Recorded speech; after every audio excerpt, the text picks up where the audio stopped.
달리 생각하니까 결국 제가 두렵지 않으려면 이 결과를 받아들이고 객관적으로 받아볼 수 있으려면 결국 저는 이 두려움을 뭔가 걷어내지 않으면 잘 만들 수 없겠다고 생각한 거예요.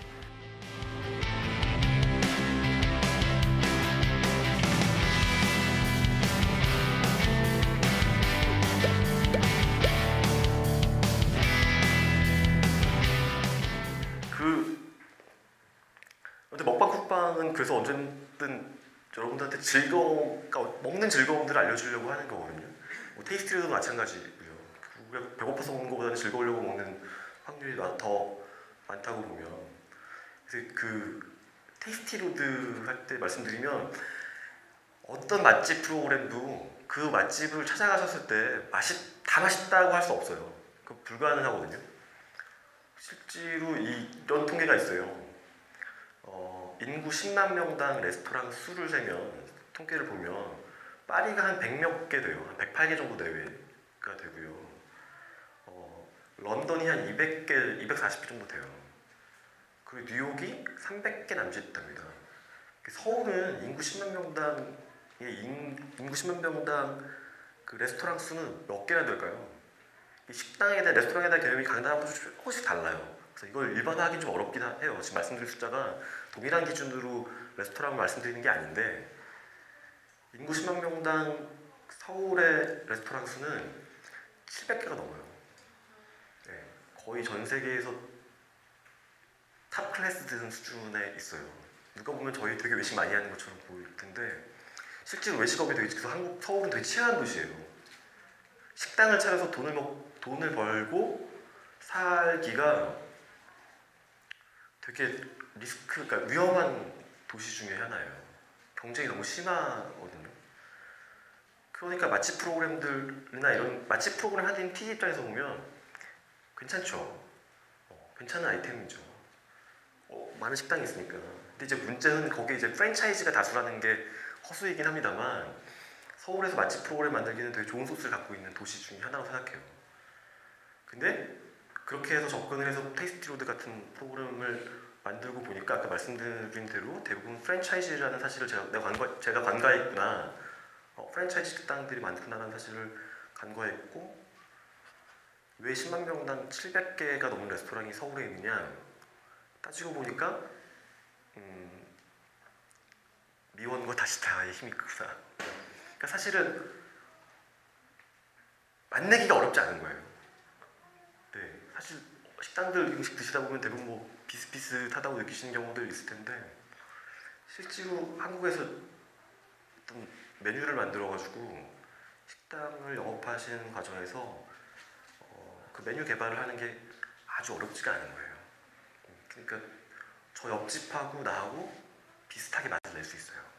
김치찌개를 잘하는 어느 집의 김치찌개를 가서 먹어보고 나면 내가 맛을 내기가 아주 어렵진 않은 거죠.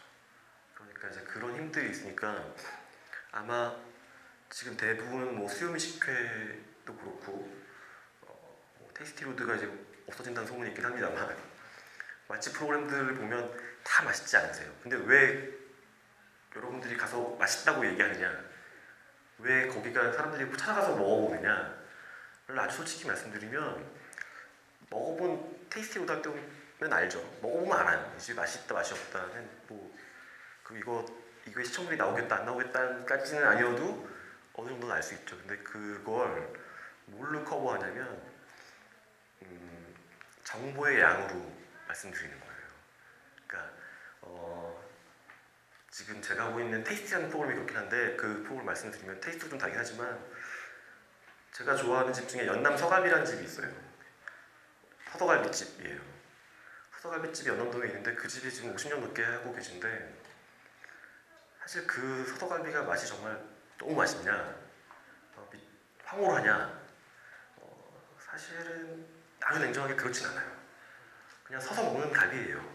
한때는 되게 80년대나 60년대 되게 많은 유행처럼 많았던 집들이라고 하는데, 그런 이야기를 덧대 파는 거예요. 그러니까 서서갈비가 맛있다 맛없다를 얘기할 때 서서갈비의 이야기를 파는 거예요. 근데 그 이야기를 알고 가서 음식을 드시면 본인이 어디서 먹어봤을 것 같은 착각들, 혹은 내가 이 음식을 안다는 착각들을 미디어가 만들고 있는 거예요. 그러니까 그 식당을 맛집을 찾아가실 때 사실 여러분이 보고 가시면 특이한 메뉴들이나 이런 것들 찾아가실 테고 할 텐데, 그 PD들이 하는 일, 혹은 작가들이 하는 일은 거기에 대한 정보를 주고 그거에 대한 관심을 갖게 하는 거예요.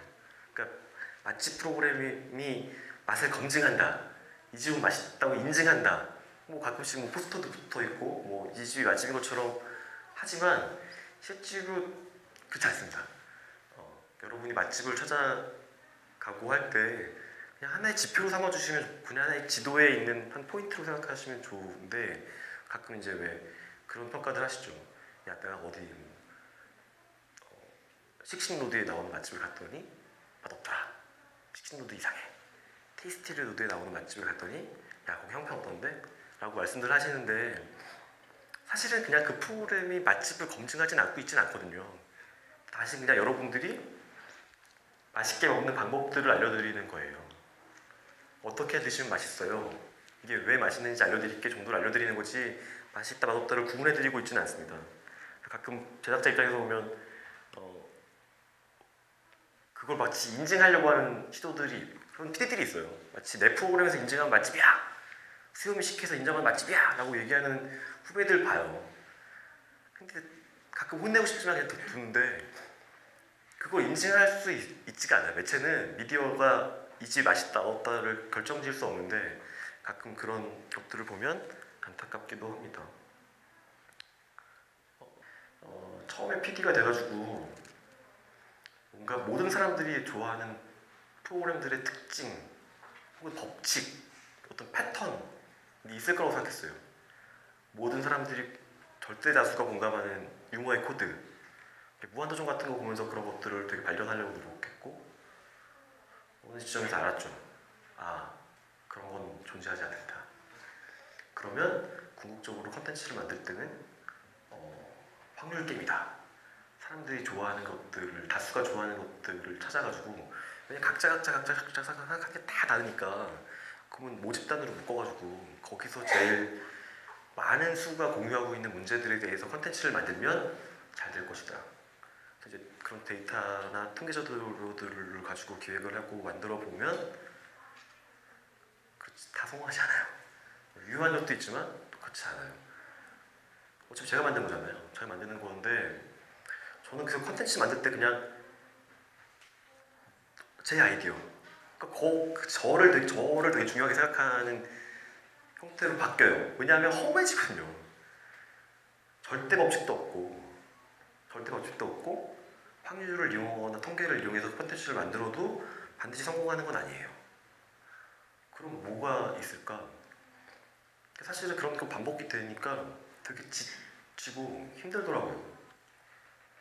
그러면 결국은 내가 만드는 콘텐츠는 내가 있는 건데, 내가 내 스스로 발견해서 만들어내는 건데, 내가 그걸 왜 만들지? 를 나한테 설명을 할 수 있어야 그 컨텐츠가 쉽게 말하면 망해도, 잘 안 돼도 의미가 있어지더라고요. 왜냐하면 만드는 사람 입장에서 보면 결과는 두렵거든요. 특히 이제 큰 쇼 같은 걸 만들거나, 지금 제가 만들고 있는 딩고푸드에 있는 비디오들도 작아 보이긴 하지만 사실은 뭔가 아이템을 만들고 촬영하고 이거를 누군가 보는 거로 전제로 하는 거잖아요. 그래서 그 결과에 대해서는 항상 긴장할 수밖에 없어요. 겁나요. 안 나오면 어떡하지? 사람들이 안 보면 어떡하지?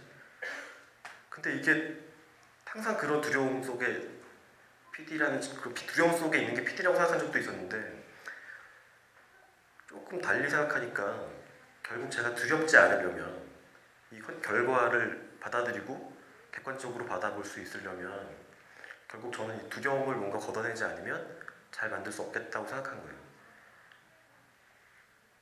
되게 싫어요. 촬영 전날 아이템이 잘 안 잡혔어요. 그리고 내가 이걸 왜 찍는지 모르겠어요. 이걸 내가 왜 이렇게 찍어야 되지? 설명이 안 되면 밤에 잠이 잘 못 자죠. 그리고 편집하는 내내 괴롭죠. 그리고 결과가 안 나오면 혼자 하겠죠. 그게 너무 두려우니까 겁이 나니까 자꾸 겁이 나는 거예요. 이 결과가 겁이 나. 촬영에 자신이 없어. 아이템 자신이 없어. 현장 가면 겁이 나는 거예요. 이렇게 찍을까? 저렇게 찍을까? 뭐 오만 가지 짓들을 다 하고 편집에 들어가면 이거 아닌데. 근데 생각해보면 결국 결과잖아요. 근데 조금 요새 후배들한테 얘기를 많이 하는 거는 야 우리 결과 신경 쓰지 말자 라고 얘기하지만 왜 신경 안 쓰겠어요? 결과 얘기하지 말자. 그 결과를 두려워하니까 많은 것들을 망치더라. 근데 그 말은 그렇게 하는데 결과가 그래서 애들하고 저희 후배들하고 얘기하는 건 그런 거예요. 너 이거 왜 만드니? 그러니까 왜 만드는지를 자기가 알고 있으면 시청률이 안 나오거나 뷰수가 안 나와도 의미는 찾을 수 있어요. 진짜 그래서 망해도 괜찮다고 생각하게 돼요.